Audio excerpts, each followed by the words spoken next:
kan juga tidak jauh-jauh, kita masih ada di dalam masa Paskah. Saya ingin mengajak Bapak Ibu, mari kita renungkan, kita buka Yohanes, Injil Yohanes bab 20 ayat 1 sampai dengan 10.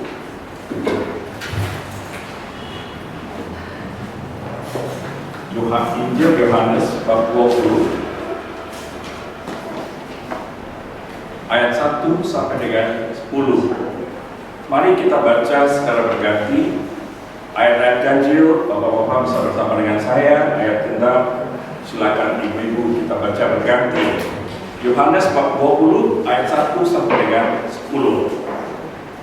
Pada hari pertama, mari bapak-bapak, pada hari pertama minggu itu, pagi-pagi benar, ketika hari masih gelap, pergilah Maria Magdalena ke kubur itu, dan ia melihat bahwa batu telah diambil dari kubur. Ia telah mendapatkan Simon Petrus dan murid yang lain yang dikasihi Yesus, dan berkata kepada mereka, Tuhan telah diambil dari kuburnya, dan kami tidak tahu di mana dia diletakkan. Maka berangkatlah Petrus dan murid yang lain itu ke kubur. Keduanya berlari bersama-sama, tetapi murid yang lain itu berlari lebih cepat daripada Petrus, sehingga tidak bisa sampai. Ia menjenduk ke dalam dan melihat kain kafan terletak di tanah, akan tetapi ia tidak masuk ke dalam. Maka datanglah Simon Petrus juga di surga dan masuk ke dalam kuil itu. Ia melihat kain kafan terletak di tanah.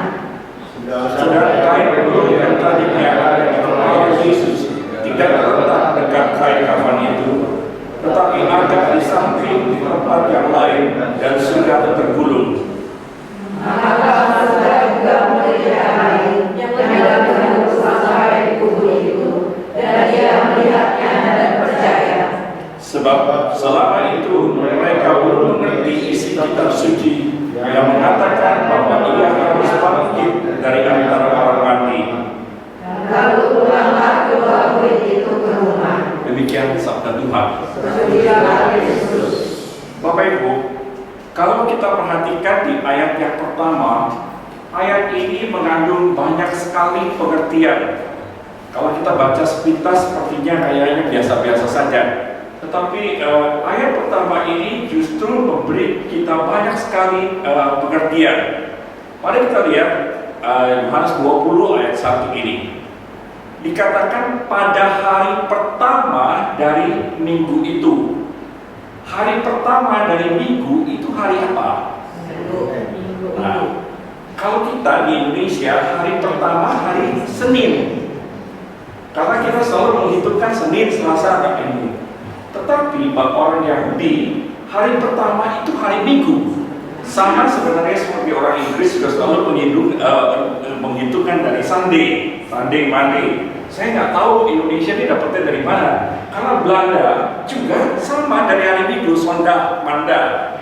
Ya. Tapi kita kan yang biasa hari pertama hari Senin.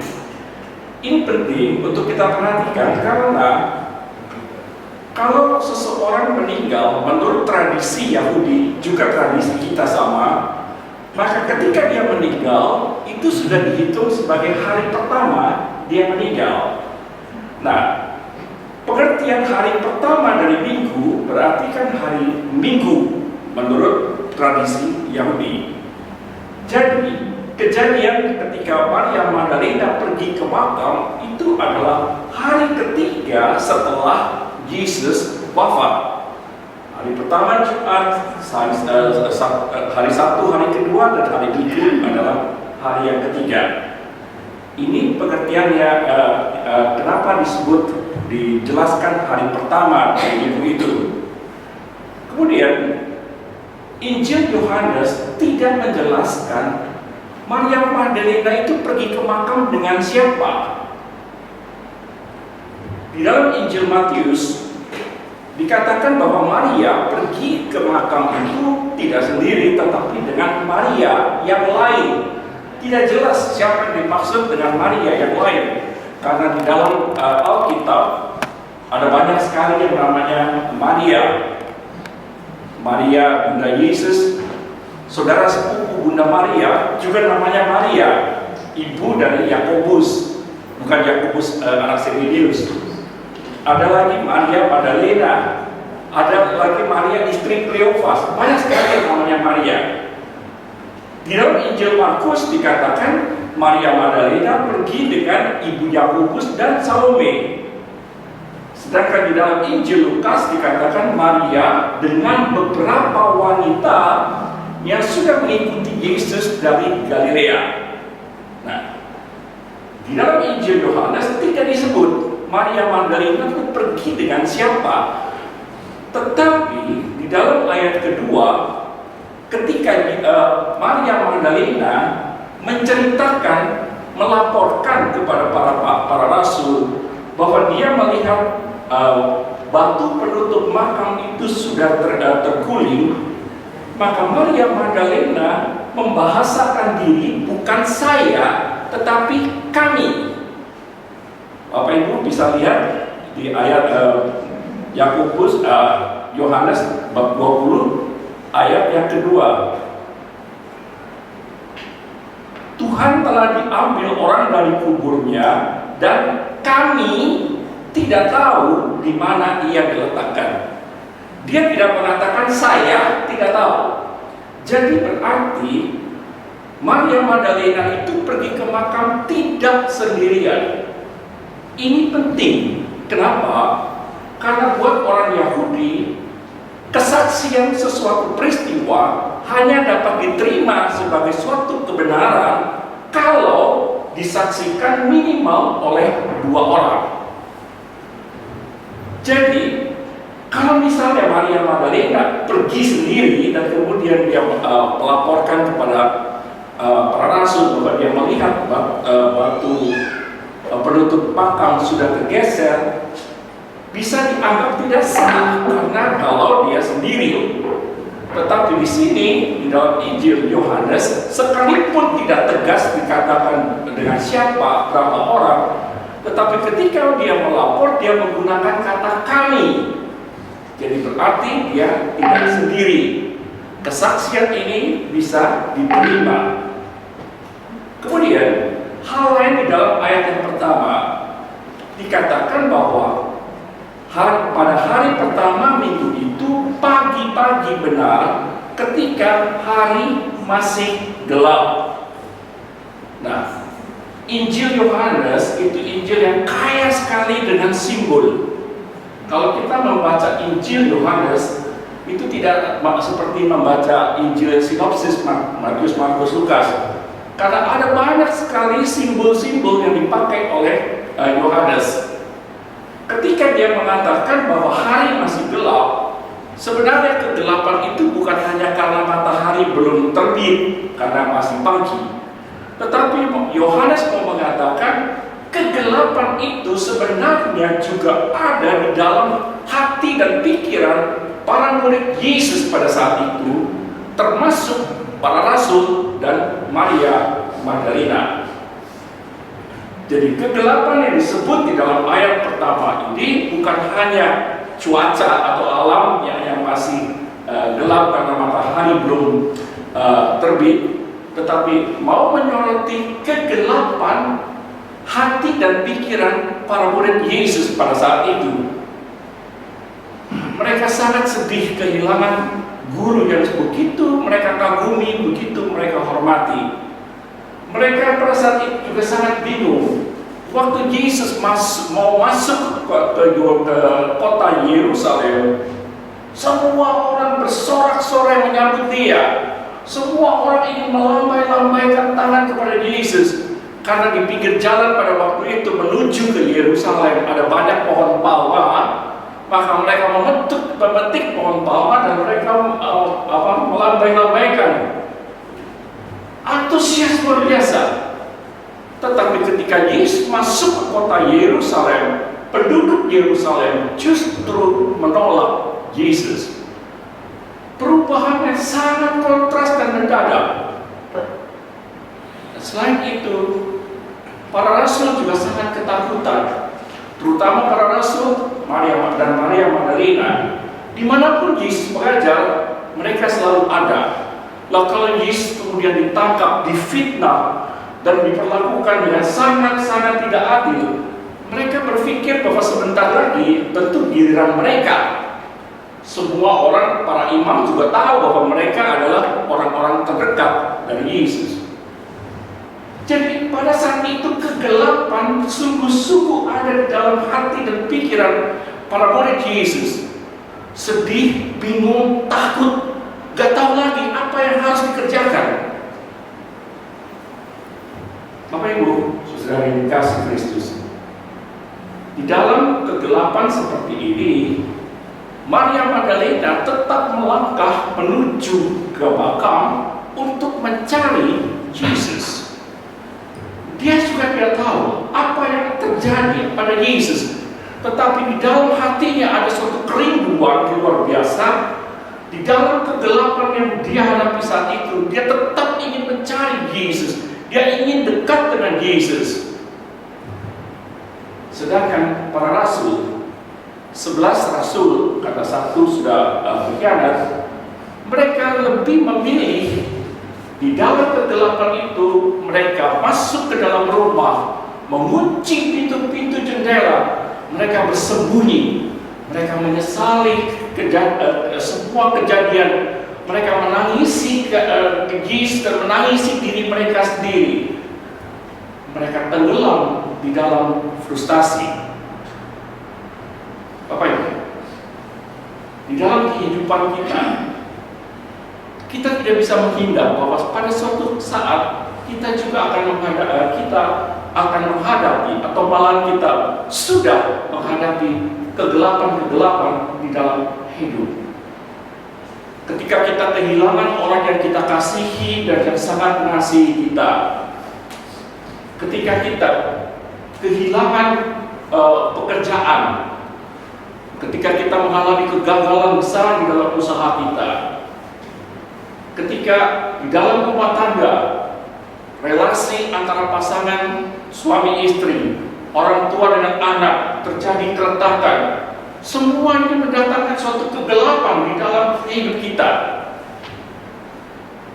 Lalu apa yang kita lakukan dalam situasi seperti ini? Apakah kita mengikuti seperti yang dilakukan Maria Magdalena, tetap mencari Yesus? Ataukah kita seperti para rasul, tenggelam di dalam kesedihan, kebingungan, dan menangisi diri? Bapak Ibu, saya ingin menceritakan satu sharing dari seorang teman. Tentu saya berani men-sharingkan ini karena sudah dapat izin juga. Kejadiannya sudah cukup lama, sekitar tahun 2007. Sebut saja teman ini namanya Hendra, itu bukan nama sebenarnya. Pada saat itu dia termasuk pengusaha besar di Medan. Dengan beberapa temannya pada waktu itu mereka merencanakan untuk membangun sebuah hotel yang konon kalau sudah jadi dalam waktu sekitar 2-3 tahun itu akan menjadi hotel terbesar di kota Medan. Lahan sudah ada, milik dari salah satu dari temannya itu, kemudian juga dukungan finansial juga sudah didapat, agreement sudah diperoleh dari beberapa bank, terutama adalah bank-bank dari Singapura, karena ada yang mempunyai koneksi yang baik sekali dengan bank-bank di Singapura. Memang mereka memilih pada waktu itu untuk meminjam uang dalam rupa US dollar karena bunganya jauh pada saat itu jauh lebih murah daripada kalau pinjam dalam mata uang rupiah. Tetapi pada tahun 2008 tanpa diduga terjadi krisis luar biasa di Indonesia, krisis multidimensi. Kita ingat kekacauan, kerusuhan luar biasa terjadi pada saat itu. Dan mata uang US dollar yang tadinya tak sampai 3.000 dalam waktu singkat bisa mendekati 15.000 atau 15.000 lebih. Makanya bayangkan hutang-hutang yang dia lakukan kebanyakan adalah hutang dalam US dollar. Dan ketika US dollar itu dari hampir 3.000 menjadi 15.000, hutangnya mendadak menjadi 5 kali lipat. Bank menagih dengan ideal untuk menambah kolateral untuk jaminan, karena jaminan sudah tidak cukup lagi, tidak memadai lagi dengan 5 kali lipat.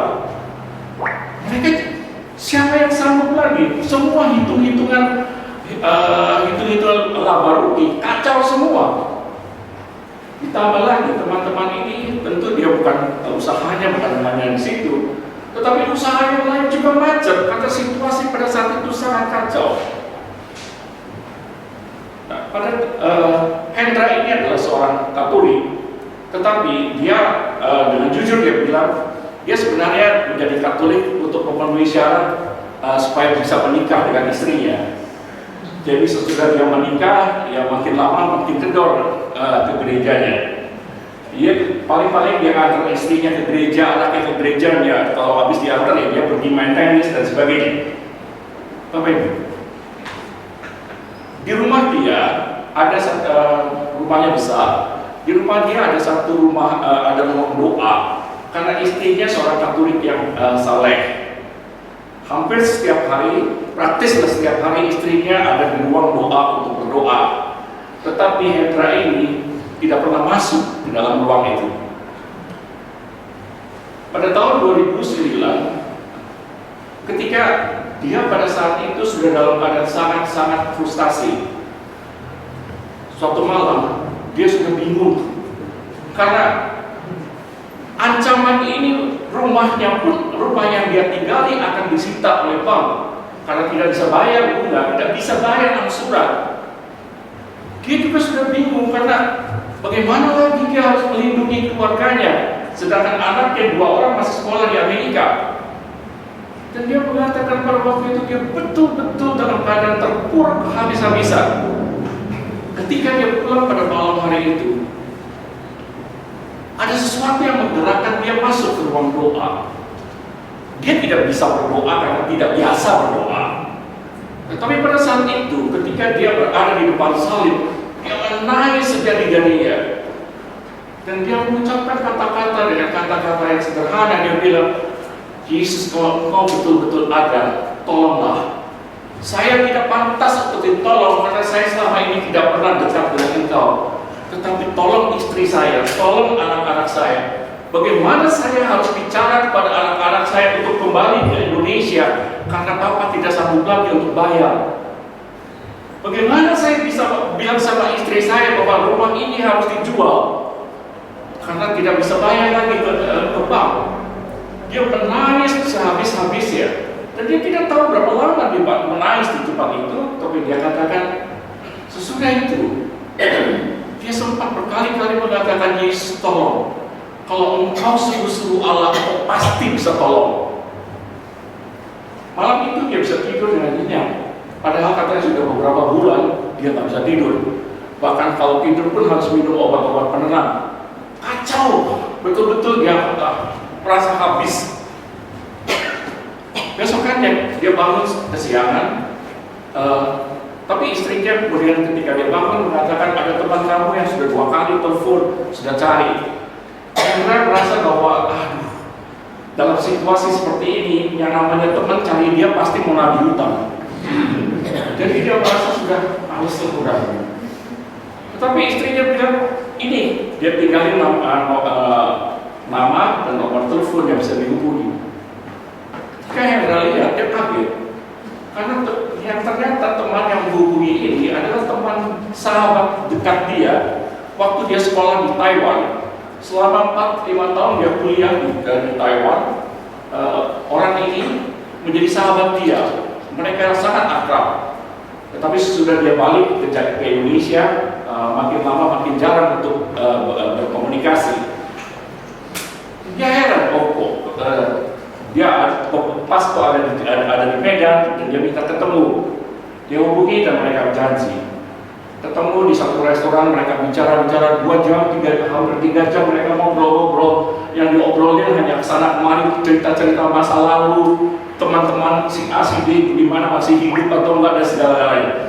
Sudah selesai dan mau pulang, Baru temannya ini, dan teman dari Taiwan ini tanya kepada Hendra, bagaimana bisnis kamu sekarang? Nah, karena namanya sudah ada ice breaking, ya udah ngomong 2 jam juga, udah lepas lagi, udah seperti kayak sahabat lagi, udah bicara apa adanya. Hendra kemudian bisa cerita kesulitan besar yang sedang dia hadapi pada saat itu. Dan dia kemudian temannya mengatakan, lalu apa solusinya? Kamu bisa berpikir bagaimana caranya untuk bisa menyelesaikan ini? Hendra mengatakan sebenarnya kalau ada orang mau beli, meskipun dengan harga yang rugi katakanlah, dia masih bisa untuk membayar hutang-hutang dia. Tapi persoalannya siapa yang mau invest di Indonesia pada saat itu? Dia ngomong-ngomong seperti itu, kemudian tiba-tiba temannya bilang, bagaimana kalau saya yang invest? Hendra mengatakan dia kaget dan dia bilang ini serius. Dan temannya mengatakan serius, tapi dia tidak mau 100% ambil. Dia tetap minta Hendra tetap ada di sana. Mereka ngomong sebentar, gak sampai 1 jam mereka bicara-bicara, dan mereka sepakat. Dan kemudian malah temannya itu mengatakan dia akan transfer uang itu sebagian untuk menutupi kebutuhan yang sangat mendesak. Dan nanti sisanya sudah urusan surat-surat di notaris sudah selesai. Singkat cerita, Hendra ini pulang juga masih bingung. Ini mimpi, ini kejadian bersungguh-sungguh atau enggak? Tetapi ketika beberapa hari kemudian dan dia cek bahwa uang itu sungguh masuk, yang pertama dia lakukan, dia masuk ke kamar doa. Dia menangis di hadapan Tuhan, di hadapan Sang Yesus, dan dia katakan kepada Tuhan, Engkau sungguh Tuhan. Hanya Engkau yang bisa lakukan itu. Baru malam itu saya menangis di hadapan-Mu, dan besok Engkau kirim orang yang tidak saya duga. Dan dia bilang, Tuhan, saat ini saya janji, saya akan memberikan banyak sekali waktu saya untuk kegiatan gereja. Saya akan memberikan banyak sekali donasi untuk kegiatan sosial dan kegiatan gereja. Karena dia bilang, pada saat itu, dia ini bukan hanya nol, sudah dalam keadaan minus. Tetapi bisa ada orang yang mau mengulurkan tangan, menolong sampai dia bisa bangkit lagi. Dan dia bilang, ini semua karena Yesus. Jadi dia bilang, ini tidak mungkin karya orang, tidak mungkin pekerjaan orang. Ini Yesus yang menggerakkan. Dan dia konsekuen, dan sampai saat ini pun dia sangat aktif di persekutuan doa di gereja di Medan. Bapak Ibu, apa yang saya mau katakan dalam hal ini? Ketika Maria Magdalena pergi ke makam, dia sebenarnya juga tak tahu bagaimana caranya dia bisa masuk ke makam. Makam itu ditutup dengan batu besar. Makam di sana kan bukan seperti kita ditanam di dalam tanah, tetapi jenazah dimasukkan ke dalam goa batu, dan goa itu ditutup oleh batu yang besar supaya jenazah tidak dimangsa oleh hewan-hewan pemangsa. Nah, Maria Magdalena juga tidak tahu bagaimana caranya dia mau mengurapi jenazah Yesus, karena batu itu kan sangat besar, dan dia datang dengan katakanlah 2-3 wanita, bagaimana bisa menggulingkan? Sekalipun dia tidak tahu bagaimana cara menggulingkan batu itu, sekalipun dia tidak tahu apa yang akan terjadi, dia tetap melangkah dengan iman, dia tetap ingin bertemu dengan Yesus. Dan ketika dia sampai ke sana, ternyata batu itu sudah terguling.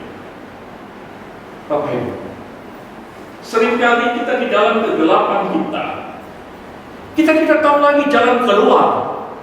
Tetapi dalam keadaan seperti itu, janganlah kita mencari Allah yang lain. Janganlah tenggelam di dalam frustasi, sehingga itu akan menghancurkan kehidupan kita. Mari ikuti teladan ikuti Maria Magdalena. Sekalipun saya tidak tahu apa yang akan terjadi, tetapi saya tahu saya harus dekat dengan Yesus. Melangkah supaya pada saatnya pintu akan dibukakan. Oke. Ketika Maria Magdalena dan beberapa teman melihat bahwa batu penutup makam itu sudah terguling, mereka tidak masuk ke dalam makam. Langsung pikiran mereka adalah jenazah Yesus sudah diculik orang. Karena pada saat itu memang ada banyak penculikan jenazah.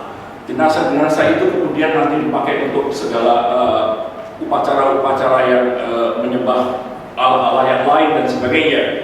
Jadi pada waktu itu mencuri jenazah itu memang katakanlah sering terjadi. Jadi ketika Maria Magdalena melihat pintu batu penutup makam itu sudah terguling, yang ada di dalam pikiran dia hal yang paling negatif, jenazah Yesus sudah diculik. Dan karena itu dia lari ke tempat di mana para rasul bersembunyi. Maria Magdalena menceritakan bahwa batu itu sudah terguling. Di dalam Injil Yohanes dikatakan Petrus dan Yohanes, di sini dikatakan murid yang dikasihi.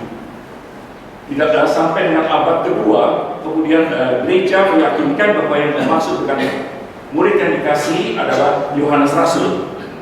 Jadi Petrus dan Yohanes lari ke kubur untuk melihat apa sebenarnya yang terjadi. Pertanyaannya adalah, dari 11 rasul, kenapa cuma 2 yang lari ke makam? Yang 9 ini mana? Yang 9 tidak mau berangkat ke makam karena mereka tidak percaya dengan apa yang dikatakan oleh Maria Magdalena. Mereka berpikir itu hanya halusinasi lah. Mungkin karena sakit sedihnya jadi dia berhalusinasi seperti itu. Dan 9 orang ini tidak percaya dan mereka tidak mau berangkat. Yohanes dan Petrus mereka lari ke makam. Yohanes jauh lebih muda dari Petrus. Dia sampai lebih dulu di makam. Dia hanya melompat, tetapi dia tidak mau masuk. Dia menghargai Petrus sebagai pengganti Yesus. Dia tidak mau melangkah, karena itu dia tunggu di depan makam. Ketika Petrus masuk dan datang, dia langsung masuk ke dalam makam. Dan dia melihat jenazah sudah tidak ada, tetapi dia juga melihat kain kafan dan kain peluh, kain yang ditaruh di kepala Yesus, ini sudah tergulung dan sudah diletakkan di sisi-sisi yang berbeda.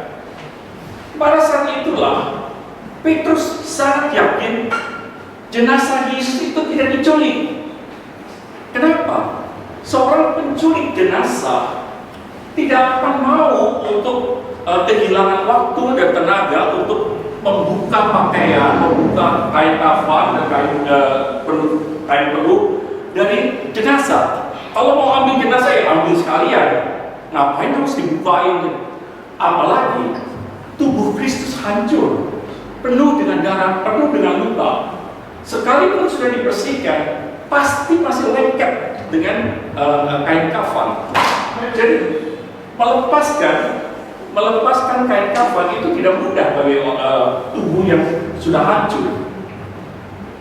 Jadi ketika Petrus lihat, dia yakin bahwa jenazah Yesus tidak diculik. Tetapi dia juga nggak tahu apa yang terjadi terhadap Yesus. Dia juga bingung. Ketika Yohanes kemudian masuk, Yohanes baru teringat bahwa sebelum masuk kota Yerusalem, Yesus sudah mengatakan bahwa 3 hari setelah dia wafat, dia akan bangkit dari kematian. Dan karena itulah Yohanes mulai mengerti, mulai sadar kebangkitan telah terjadi. Bapak Ibu, Maria Magdalena, Petrus, Yohanes tidak melihat sendiri terjadinya kebangkitan. Mereka bertiga juga tidak bertemu dengan Yesus di makam pada awalnya. Tetapi ketika mereka melihat tanda-tanda pintu batu sudah terguling, kain kafan, kain jenazah tergulung dengan rapi. Dengan tanda-tanda itu mereka sadar terjadi kebangkitan, bahwa Yesus tidak habis sampai di situ saja. Bapak Ibu, di dalam kehidupan kita, saudara dan saya juga tidak bisa bertemu dengan Yesus secara fisik. Kita tidak bisa melihat Yesus seperti para rasul melihat Yesus. Tetapi kalau saudara dan saya punya iman, tanda-tanda kehadiran Allah akan dapat kita rasakan. Kita tidak melihat Allah, tetapi tanda-tanda bahwa Allah hadir, Allah ada di tengah kita, dapat kita rasakan. Saya akan menceritakan lagi satu sharing dari seorang pastor. Suatu kali Romo ini dengan temannya diutus oleh KWI untuk mengikuti seminar, lebih tepatnya dialog antar agama di ibu kota Pakistan, di Islamabad. Dan pada waktu itu konferensinya, seminarnya itu diadakan pada bulan Ramadan, seperti kayak kita sekarang ini di bulan puasa, saudara-saudara Muslim kita. Ketika kedua romo ini baru sampai di bandara dan mereka mau mengambil koper, tiba-tiba mereka dicegat oleh satu petugas dengan badannya kekar, tanpa senyum. Dan pertanyaan pertama, "Are you Muslim?" Apakah engkau Muslim? Kaget pastor ini. Loh, baru sampai udah ditanya apakah Muslim atau enggak. Dan mereka mengatakan bahwa mereka adalah pastor, mereka dari Indonesia untuk mengikuti dialog agama. Kemudian petugas itu mengatakan, "Ikuti dia, follow me." Mereka diajak masuk ke suatu ruangan, suruh tunggu lagi. Kemudian tunggu beberapa saat. Waktu nunggu ini kedua pastor ini mulai gelisah. Aduh, baru datang. Apa salah mereka? Udah ketemu persoalan yang nggak enak kayak begini gitu.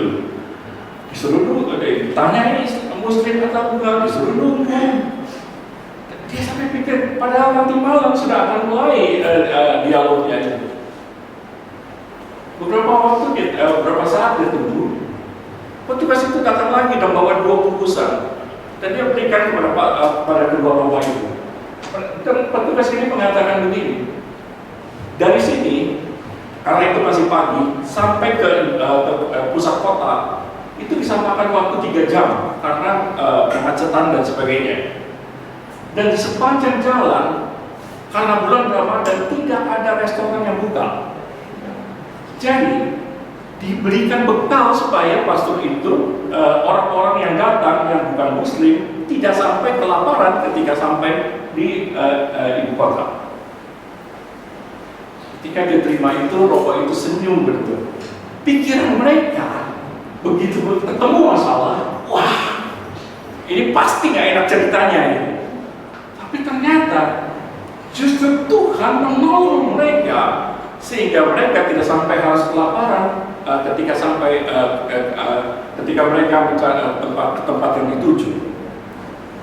Bapak Ibu, inilah yang seringkali terjadi di dalam kehidupan kita. Ketika kita menemukan atau mengalami peristiwa-peristiwa yang tidak seperti kita harapkan, peristiwa-peristiwa yang rasanya bikin sesek, bikin aduh, kita sudah pertama-tama merasa bahwa kenapa Tuhan menghukum saya? Apa salah saya? Kenapa Tuhan menghukum saya seperti ini? Atau kita mulai berpikir, ini siapa yang bikin gara-gara seperti ini? Selalu pikiran kita adalah sesuatu yang negatif-negatif. Tetapi justru di dalam Alkitab ditulis berkali-kali, mujizat-mujizat Allah terjadi melalui peristiwa-peristiwa yang tidak menyenangkan. Ketika ada orang yang meninggal, ketika ada orang yang sakit, mujizat itu terjadi. Dengan demikian, janganlah selalu berpikir bahwa kalau kita tidak mendapatkan apa yang kita mau, atau sebaliknya kita menghadapi suatu hal-hal yang tidak menyenangkan, janganlah berpikir bahwa Tuhan sedang menghukum, tetapi mari kita buka hati kita. Karena pada saat itu mungkin Tuhan ingin menunjukkan kepada saudara dan saya kasih dan kuasanya.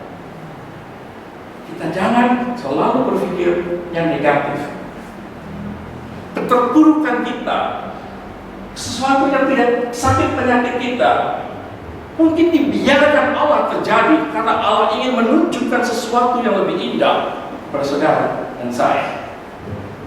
Bagi Dia, bagi Allah, bukanlah yang paling penting menyenangkan saudara dan saya, memberikan kepada saudara dan saya apa yang kita mau, tetapi yang paling penting buat Allah menyelamatkan saudara dan saya, menyelamatkan iman kepercayaan kita. Bapak Ibu, mari sekarang kita coba teruskan di dalam Injil Yohanes bab 20 yang ayat yang ke-19 sampai dengan 23. Yohanes bab 20 ayat 19 sampai dengan 23. Mari Bapak-bapak mulai dengan ayat yang 19. Ketika hari sudah malam, pada hari pertama minggu itu, berkumpullah murid-murid Yesus di suatu tempat dengan pintu-pintu yang terkunci, karena mereka takut kepada orang-orang Yahudi. Pada waktu itu datanglah Yesus dan berdiri di tengah-tengah mereka dan berkata, "Damai sejahtera bagi kamu." Silakan. Dia menunjukkan arahnya dan melakukannya kepada mereka. Murid-murid itu bersuka-cita ketika mereka melihat Tuhan. Maka kata Yesus sekali lagi, "Damai sejahtera bagi kamu. Sama seperti Bapa mengutus aku, demikian juga sekarang aku mengutus kamu." Dan sesudah berkata demikian, dia mengutus mereka dan berkata, "Terimalah Roh Kudus. Jikalau kamu mengampuni dosa orang, dosanya diampuni. Dan jikalau kamu menyatakan dosa orang tetap ada, dosanya tetap ada." Demikian sabda Tuhan. Bapak Ibu, kejadian ketika Maria Magdalena pergi ke makam, ketika Petrus dan Yohanes pergi ke makam, kejadiannya adalah pada hari Minggu pagi. Nah, pada Minggu malam, ternyata para rasul ini tetap belum bisa melepaskan dari ketakutan mereka. Mereka tetap berkumpul bersembunyi di dalam satu rumah dengan pintu-pintu yang tertutup rapat. Padahal Maria Magdalena sudah bersaksi bahwa dia bertemu dengan Yesus. Padahal Petrus dan Yohanes melihat sendiri makam kosong dan kain kafan sudah tergulung dengan rapi. Tetapi fakta-fakta itu tetap tidak bisa membuat mereka merasa tenang. Mereka tetap gelisah, mereka tetap tidak ngerti apa yang harus dilakukan. Dan karena itu mereka bersembunyi di tempat itu.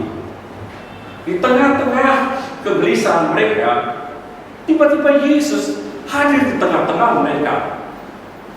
Dan Yesus mengatakan, "Damai sejahtera bagi kamu." Yesus kemudian menunjukkan luka-luka yang ada di tangan, luka-luka bekas penyalipan. Dan dia menunjukkan juga luka di lambung, bekas tusukan tombak tentara Roma. Dengan demikian, Yesus mau menunjukkan bahwa dialah sungguh-sungguh Yesus. Dia bukan roh, bukan hantu yang tidak punya tubuh, tapi dia sungguh-sungguh sudah bangkit dengan tubuh dan jiwa dan rohnya. Dan kemudian Yesus mengatakan, mengutus mereka untuk pergi mewartakan Injil. Bapak Ibu, mari kita bayangkan situasi pada waktu itu. Para rasul dalam keadaan takut. Mereka takutlah nanti mereka juga ditangkap oleh orang-orang yang kepala imam-imam kepala. Yesus datang dan kemudian damai sejahtera. Bagaimana bisa damai? Kecuali mungkin kalau Yesus mengatakan, "Aku menjamin bahwa situasi kondisi sudah berubah. bahwa kamu tidak akan ditangkap. Nah, kalau seperti itu damai bisa saja. Yesus nggak janji. Dia yang mengatakan damai sejahtera bagi kamu. Lalu disuruh mewartakan Injil.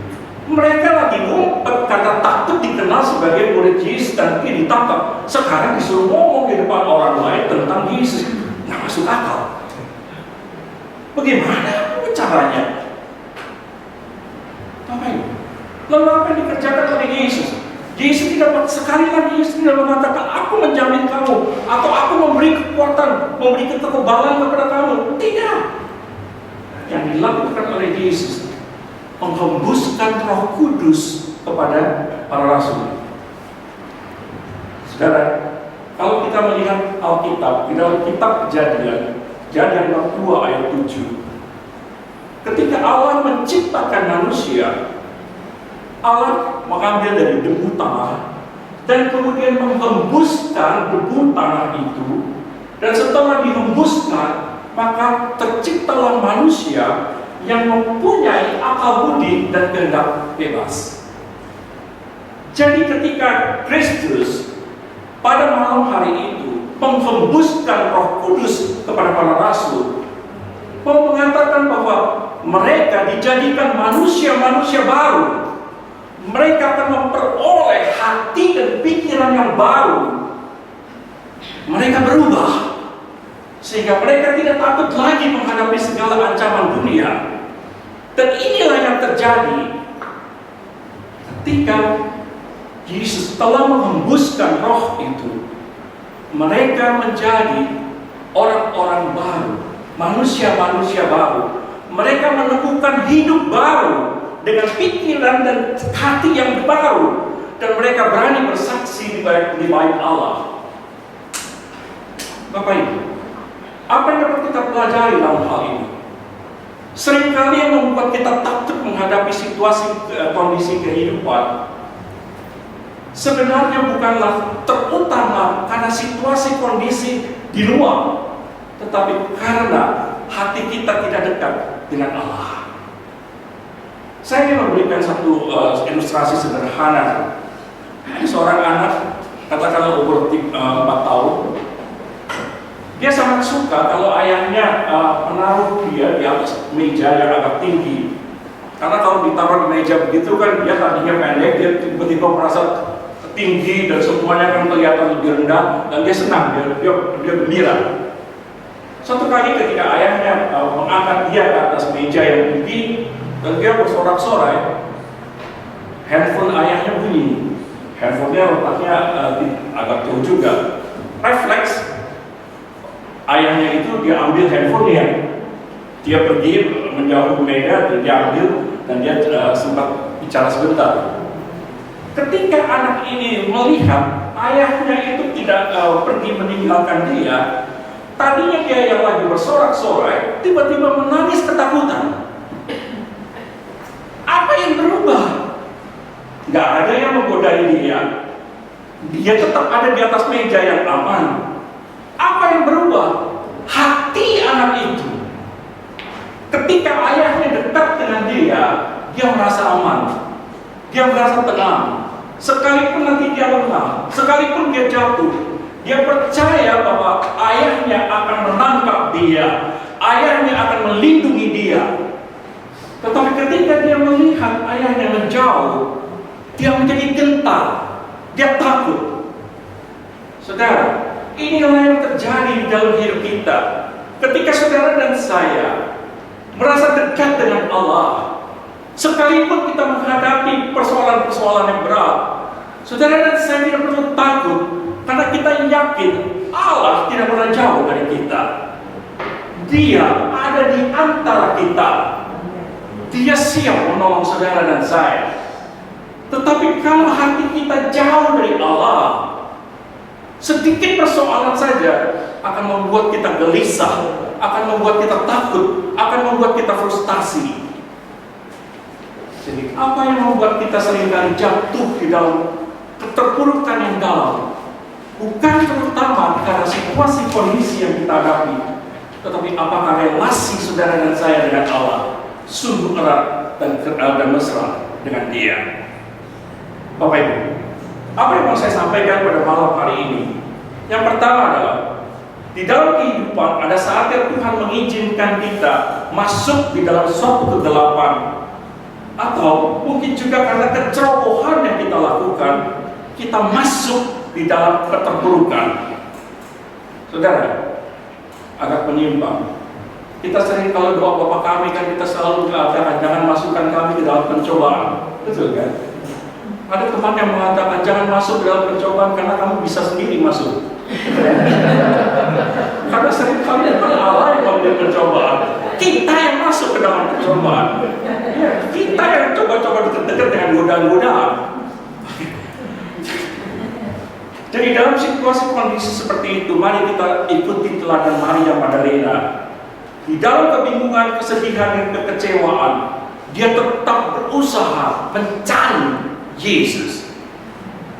Jangan menjauh dari dia, jangan mencari Allah-Allah yang lain, jangan mudah menyerah, jangan mudah tenggelam di dalam menangisi diri.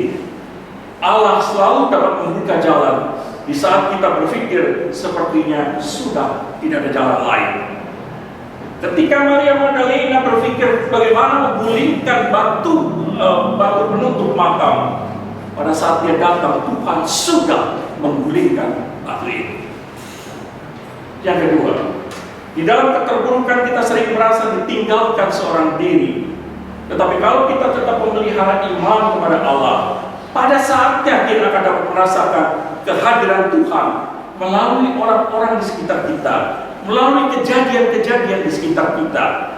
Kita tidak bisa melihat Yesus secara fisik, tetapi tanda-tanda kehadiran Dia melalui orang-orang di sekitar kita meyakinkan kita Dia tidak pernah jauh daripada kita. Dia peduli kepada saudara dan saya.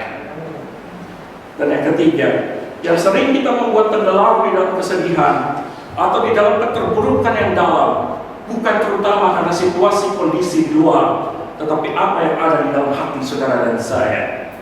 Ketika kita dekat dengan Allah, bukan berarti kita tidak akan menghadapi masalah.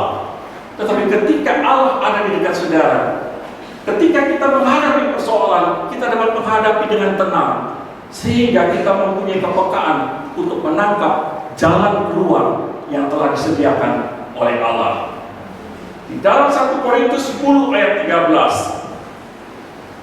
Allah berkatakan, setiap pencobaan yang diberikan kepada saudara dan saya, sesungguhnya Dia sudah menyediakan jalan keluar. Amin.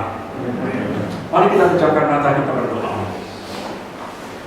Bapak, terima kasih pada pertemuan pertama kami setelah kami merayakan Pesta Paskah. Engkau meneguhkan kami dengan firman-Mu pada hari ini, agar kami tidak mudah jatuh di dalam keterpurukan, agar kami berani untuk menghadapi segala keterpurukan, segala persoalan di dalam kehidupan kami. Tuhan, terima kasih. Kebangkitan-Mu memberikan suatu kepercayaan peneguhan kepada kami. Kami mau mengikuti teladan Maria Magdalena yang di dalam segala kesulitan, di dalam kebingungan, di dalam kesedihan, tetap melangkah mencari Yesus. Seringkali apa yang kami lakukan ketika kami berada di dalam ketakutan, kami bukan lari kepadamu, tetapi kami lari daripadamu, Tuhan. Kami melarikan diri untuk mencari Allah-Allah yang lain. Tuhan, ingatkan kami, berikanlah kami keberanian. Ketika kami menghadapi masalah, kami mau lari kepada Engkau, karena kami tahu hanya Engkau lah satu-satunya yang dapat kami harapkan. Tuhan, terima kasih Engkau juga mengingatkan kepada kami bahwa sebenarnya Engkau selalu memberi tanda-tanda begitu nyata di dalam hidup kami. Engkau tidak jauh dari kami. Engkau peduli dengan persoalan-persoalan kami. Tapi seringkali kami menutup pintu hati kami, karena kami selalu berpikir bahwa apa yang kami pikirkan itulah yang harus terjadi. Tuhan, terima kasih hari ini Engkau ingatkan. Seringkali justru kasih dan kuasa-Mu ditunjukkan melalui peristiwa-peristiwa yang tidak menyenangkan di awalnya. Terima kasih juga Tuhan, hari ini Engkau ingatkan kepada kami agar kami selalu memelihara relasi kami dengan Engkau, sehingga kapanpun kami harus menghadapi badai dalam kehidupan ini, kami tetap yakin Engkau ada di dekat kami, dan pada saatnya Engkau akan memberikan kami jalan keluar yang terbaik. Tuhan, teman-teman di tempat ini dengan penuh iman telah menuliskan harapan-harapan mereka di dalam kertas-kertas ini. Mereka juga mengucapkan syukur karena pertolongan, karena kasih dan kuasa yang telah mereka alami. Tuhan berkati setiap teman-teman yang sudah dengan penuh iman menuliskan harapan-harapan mereka di atas kertas ini. Tuhan, jawablah segala persoalan-persoalan mereka dengan cara yang membuat mereka mengerti bahwa Engkau tidak jauh dari mereka. Kami percaya Tuhan, tidak ada satu persoalan yang terlalu kecil untuk Kau perhatikan, dan tidak ada suatu perkara yang terlalu besar yang tidak dapat Kau pecahkan. Engkau Allah yang Maha Kuasa. Engkau Allah yang dapat membuat segala sesuatu yang tidak mungkin menjadi sesuatu yang nyata dan terjadi. Tuhan, tolonglah mereka yang saat ini sedang terbaring sakit. Terutama kami ingin berdoa bagi sahabat kami Bapak Pramongka yang saat ini sedang dirawat di ICU. Tuhan, tolonglah dia, tolonglah juga istrinya yang juga dalam keadaan sakit. Berikanlah mereka berdua kekuatan dan kedamaian untuk menghadapi badai yang menerpa kehidupan mereka pada saat ini. Tuhan, kami mau berdoa juga bagi setiap teman-teman yang mungkin pada saat ini sedang menghadapi kegelapan, baik di dalam persoalan rumah tangga, di dalam usahanya, di dalam memulai karir mereka, memulai usaha-usaha baru. Tunjukkanlah jalan Tuhan. Biarlah mereka mengerti apa yang Kau kehendaki. Tuhan, ada banyak lagi mungkin yang ada di dalam hati kami yang tidak kami tuliskan. Dan kami percaya setiap doa kami pasti Kau dengar. Dan setiap permohonan kami pasti Kau jawab dan memberikan yang terbaik. Kami berdoa ini Tuhan dengan terang-terang Yesus Kristus, Tuhan dan Juru Selamat kami. Amin. Dalam nama Bapa, Putra, dan Roh Kudus. Amin.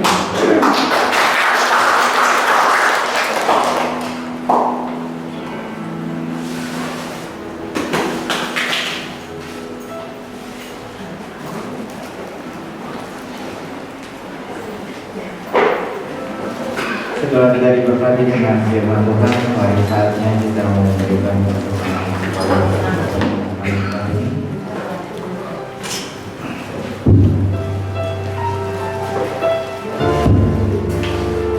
Kita dari persembahan dengan bagi pujian. Tuhan selalu menolong.